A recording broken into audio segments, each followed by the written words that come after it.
جو پاکستان کے صدر تھے فیلڈ مارشل ایوب خان، ان کے سیکٹری بھی رہے وہ، اور اس کے بعد ہالینڈ میں پاکستان کے سفیر بھی رہے، اقوام متحدہ میں بھی پاکستان کی نمائندگی کرتے رہے۔ تو اپنی کتاب کے پہلے حصے میں تو انہوں نے اپنے سیاسی اور پریکٹیکل جو لائف اس کے تجربات اور مشاہدات جو ہیں وہ بیان کیے ہیں، لیکن جیسے ہی کتاب کا ایک دوسرا حصہ شروع ہوتا ہے تو پڑھنے والے پہ ایک نہایت عجیب قسم کا انکشاف ہوتا ہے، کیونکہ دوسرے حصے میں قدرت اللہ شہاب صاحب آپ کو اپنے ساتھ ان کی روحانی زندگی میں لے کر جاتے ہیں، اور ایک نیا انسان، ایک نیا قدرت اللہ شہاب آپ کو دیکھنے کو ملتا ہے۔ قدرت اللہ شہاب صاحب اور ممتاز مفتی کے جو تنقید کرنے والے ہیں وہ کافی تنقید بھی کرتے ہیں کہ یہ جو کتابیں ہیں، جو ان کی جو آپ بیتیاں ہیں، یہ من گھڑت ہیں اور ان کا حقیقت سے کوئی تعلق نہیں، اور یہ ان کا آپسی تعلق تھا جس کی وجہ سے انہوں نے ایک دوسرے کو کمپلیمنٹ کیا۔ لیکن اس سے قطعی نظر ان تفصیلات میں جائے بغیر میں ان کتابوں کا ذکر کرنا ضروری سمجھتا ہوں، کیونکہ ان کتابوں سے مجھے اپنی روزمرہ اور خاص طور پر روحانی زندگی میں امپرومنٹ اور مثبت تبدیلیاں لانے میں بہت سی مدد ملی۔ اور اسپیشلی قدرت اللہ شہاب صاحب کی جو کتاب تھی شہاب نامہ، اس سے میں نے 2 ایسی ٹیکنیک سیکھی جس سے مجھے روحانی زندگی میں معجزاتی تبدیلیاں جو ہیں وہ آتی ہوئی نظر آئیں، اور وہی 2 ٹیکنیکس جو ہیں وہ میں آپ کے ساتھ شیئر کروں گا۔ پہلی ٹیکنیک ہے وہ ہے اپنے نفس کو اپنے قابو میں کرنا، یا اس کو ایسی ٹریننگ دینا کہ آپ کا نفس جو ہے وہ آپ کے تابع رہے، کہیں آپ نفس کے تابع ہو کہ اپنی زندگی نہ گزار دیں اور زندگی ضائع نہ کر دیں۔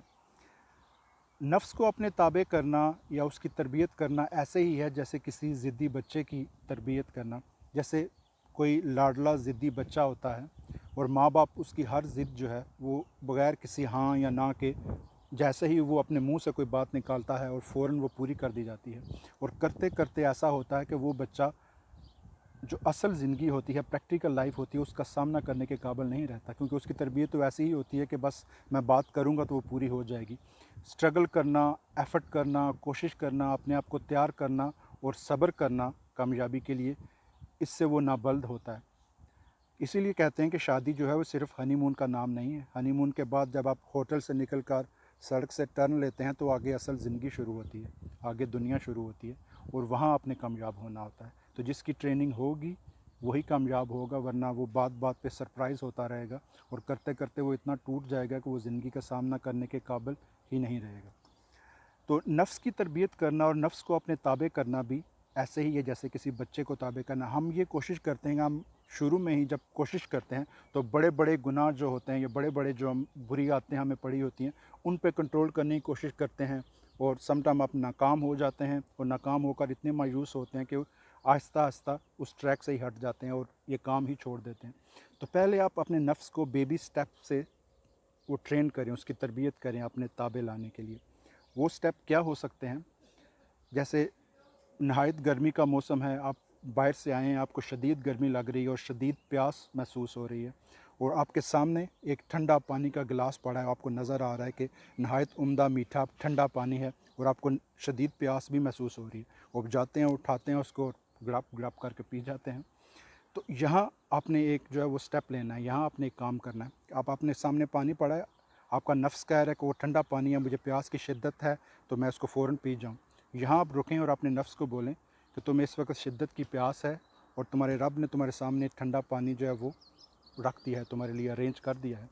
اب تمہارا یہ فرض بنتا ہے کہ تم 10 دفعہ سبحان اللہ یا 20 دفعہ سبحان اللہ بولو یا اللہ اکبر بولو۔ جب تم 20 دفعہ اللہ اکبر بولو گے یا سبحان اللہ کا ورد کرو گے، پھر یہ ٹھنڈا پانی جو ہے میں پیوں گا تمہارے لیے۔ تو آپ کریں، یا آپ کہیں کہ آپ 10 دفعہ تم درود شریف پڑھو، درود شریف کا ورد کرو، پھر ٹھنڈا پانی جو میں پیوں گا تمہاری پیاس جو ہے مٹاؤں گا۔ یہ جو پیاس ہے وہ اصل میں نفس کی پیاس ہے، وہ روح کی پیاس نہیں ہوتی۔ تو آپ 10 دفعہ آپ درود شریف پڑھیں یا 10 دفعہ آپ سبحان اللہ پڑھیں، پھر آپ جو ہے وہ پانی پئیں۔ اسی طرح آپ کوئی اور کسی چیز کی آپ کو خواہش ہے، کوئی بھی ایسی ہے، کھانا آپ کو بھوک لگی ہے، شدید بھوک لگی ہے، آپ کے سامنے لذیذ کھانا پڑا آپ کو نظر آتا ہے، تو آپ اپنے نفس کو بولیں کہ اس وقت تم شدید بھوک کے عالم میں ہو، اور تمہارے رب نے دیکھو کیسی نعمتیں تمہارے آگے رکھ دی ہیں۔ اب تمہارا یہ فرض بنتا ہے کہ تم 10 دفعہ اللہ اکبر کہو، یا 10 دفعہ الحمدللہ کہو، یا 10 دفعہ درود شریف پڑھو، پھر کھانا جو ہے میں شروع کروں گا، پھر تمہاری جو ہے میں بھوک کی جو پیاس ہے وہ مٹاؤں گا۔ اس طرح بیبی سٹیپ کرتے کرتے کرتے ایک دن ایسا آئے گا کہ نفس پوری طرح سے آپ کے قابو میں آ جائے گا اور آپ ہر وقت ایک پروسیس میں رہیں گے. جب بھی کوئی کام ہوگا آپ فوراً آپ کو یہ بات کلک کرے گی کہ میں اپنے نفس کو تابع کرنے کے پروسیس سے گزر رہا ہوں, تو پہلے میں کیوں نہ ورد کروں, پہلے میں کیوں نہ درود شریف کا ورد کروں, یا سبحان اللہ پڑھوں, یا اللہ اکبر پڑھوں, یا کوئی اچھا کام کروں, پھر اپنے نفس کی جو خواہش ہے اس کو پورا کروں. قدرت اللہ شاہ صاحب نے اس حوالے سے اور بھی وہ کہتے ہیں کہ ان کو یہ خوف تھا کہ ان کو اونچائی سے بہت خوف تھا. تو وہ کہتے ہیں میں کسی کے گھر میں مہمان گیا یا کسی ہوٹل میں گیا تو میرا جو کمرہ تھا وہ دوسری منزل پہ تھا, دوسرے یا تیسرے فلور میں تھا. مجھے ایک فوبیا تھا کہ مجھے وہاں سونا پسند نہیں تھا, تو میں پھر بھی اپنے نفس کو مار کے وہاں اوپر جاتا تھا کہ تاکہ نفس جو کہ میں نفس کے کنٹرول میں نہ آ جاؤں, کہ میرا نفس اوپر جو ہے وہ جانے نہیں دیتا, تو میں اس کو نیچے سلاؤں. بہتر یہی ہے کہ میں اس کی اپنے نفس کے خلاف جاتے ہوئے دوسرے فلور پہ ہی جا کے سوؤں, تاکہ آہستہ آہستہ کرتے نفس میرے کنٹرول میں ہو, کہیں میں اس کے کنٹرول میں نہ چلا جاؤں. تو جب آپ کی یہ پریکٹس ہو جاتی ہے تو کرتے کرتے ایک دن ایسا آتا ہے کہ آپ کا نفس جو ہے وہ پوری طرح سے آپ کے کنٹرول میں آ جاتا ہے, اور اپنی ہر خواہش, اپنی ہر پیاس, اپنی ہر بھوک پہ آپ کو اللہ یا اس کا رسول ہی یاد آتا ہے, اور آپ کے منہ سے اور آپ کے دل سے آٹومیٹیکلی ایک ورد جو ہے وہ نکل پڑتا ہے, اور آپ کا نفس جو آپ کے تابع ہوتا ہے. آپ اپنے نفس کے تابع رہ کے زندگی نہیں گزارتے,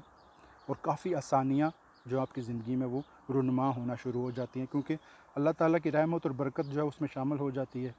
جب اپنے نفس کو آپ تابع کرتے ہیں اور اپنے آپ کو اللہ کے تابع کرنے کی کوشش کرتے ہیں بجائے اس کے کہ اپنے آپ کو نفس کے تابع کریں, تو اللہ کی رحمت, مدد اور فضل آپ کی زندگی میں شامل ہو جاتا ہے, اور نہایت آسانیاں جو ہیں آپ کی زندگی میں آنا شروع ہو جاتی ہیں اور آپ کو محسوس بھی ہوتی ہیں.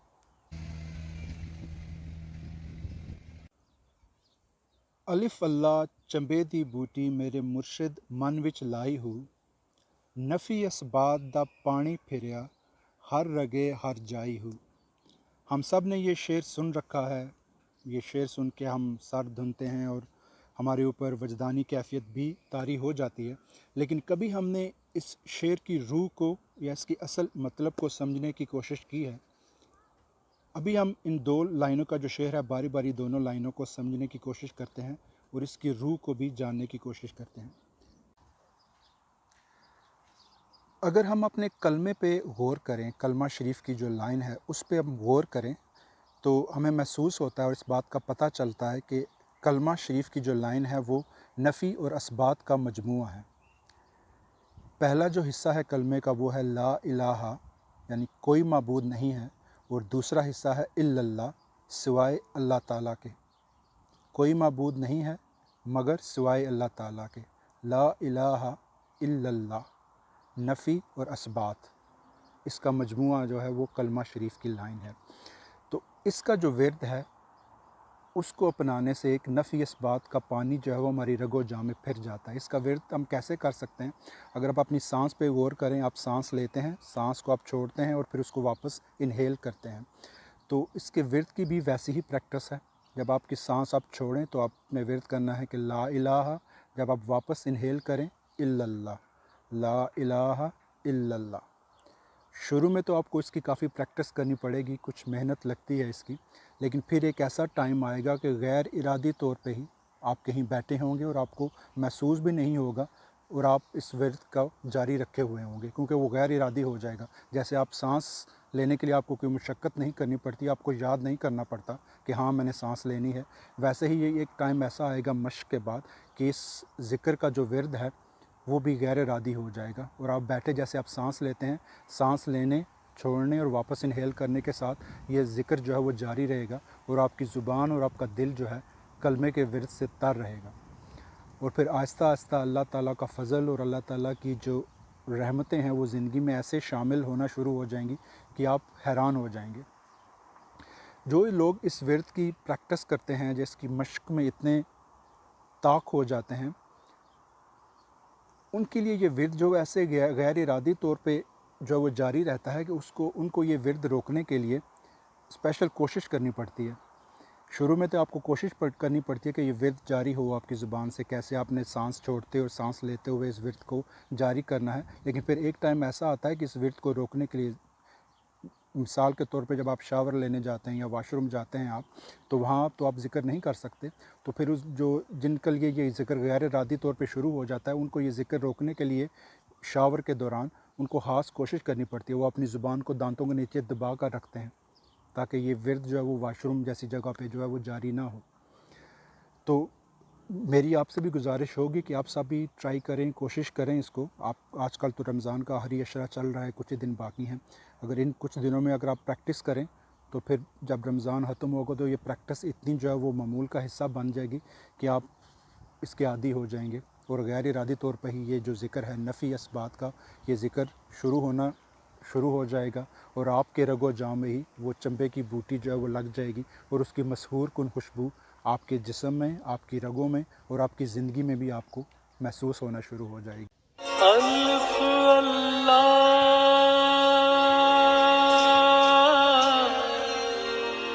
چنبے دی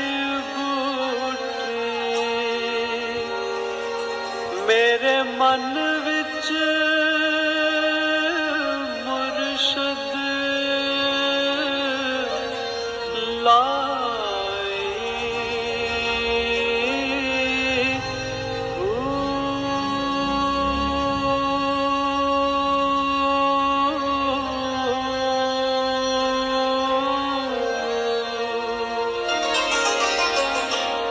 نفی اسبات دا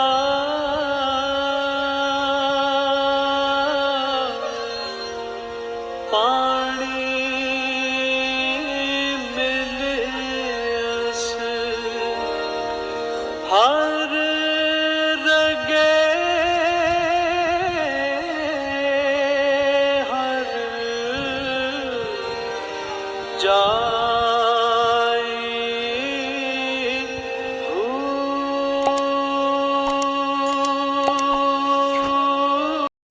آخر میں آپ سب سے گزارش ہے کہ ہمارے چینل کو ضرور سبسکرائب کریں اور ویڈیو کے نیچے کمنٹ سیکشن میں اپنی قیمتی رائے اور مشوروں سے ضرور نوازیں۔ خدا آپ سب کا حامی و ناصر ہو۔ الف اللہ